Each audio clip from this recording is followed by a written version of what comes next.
ഇടയ്ക്കിടയ്ക്ക് റൊമാൻറ്റിക് ആവും രുചി. റൊമാൻറ്റിക്കോ? റൊമാൻറ്റിക് ആവും ഞാൻ എന്നെ വേണ്ടെന്നോ? ഇടയ്ക്കിടയ്ക്ക് ഉമ്മ തരണം, ഇടയ്ക്കിടയ്ക്ക് ഹഗ് ചെയ്യണം, ഇടയ്ക്കിടയ്ക്ക് എന്റെ അടുത്ത് സംസാരിക്കണം.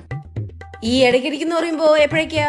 ഇടയ്ക്കിടയ്ക്ക് എന്ന് പറയുമ്പോ ഞാൻ ബോറടിച്ചിരിക്കുമ്പോ, ഞാൻ ഭയങ്കര ദേഷ്യത്തിൽ നിൽക്കുമ്പോ, ഞാൻ ചില പ്രത്യേക സാഹചര്യത്തില് ടെൻഷൻ അടിച്ചിരിക്കുമ്പോ, ആ സമയത്തൊക്കെ.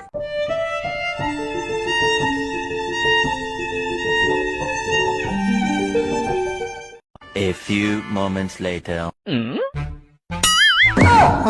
റൊമാൻറ്റിക് ആണോ? നിന്നെ ഞാൻ നിന്നോട് ചോദിക്കണമെന്ന് വെച്ചു, ഡ്രസ് എവിടുന്നാ? ഇത് ദേവസ് ബൊട്ടിക്കുന്ന. കൊറേ കാശായി കാണുമല്ലേ? ഒത്തിരി കാശൊന്നും ആയില്ല, 299 രൂപയുള്ളൂ. ആഹാ, ഇല്ല സാറേ, ഞാൻ അങ്ങനെ ചെയ്തിട്ടില്ല സാറേ. ഞാൻ അയക്കാം സാറേ, അയക്കാം. റൊമാൻറ്റിക് ആയതാണോ സാർ ഇവിടെ പറഞ്ഞ?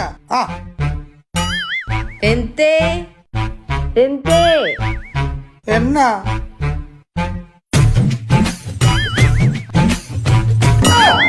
ഞാൻ പറഞ്ഞതൊക്കെ തിരിച്ചെടുത്തു, ക്ഷമിക്കണം.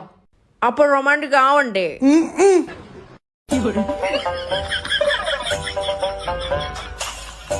சோதனை மேல் சோதனை போதுமடா சாமி, வேதனை தான் வாழ்க்கை என்றால் தாங்காது.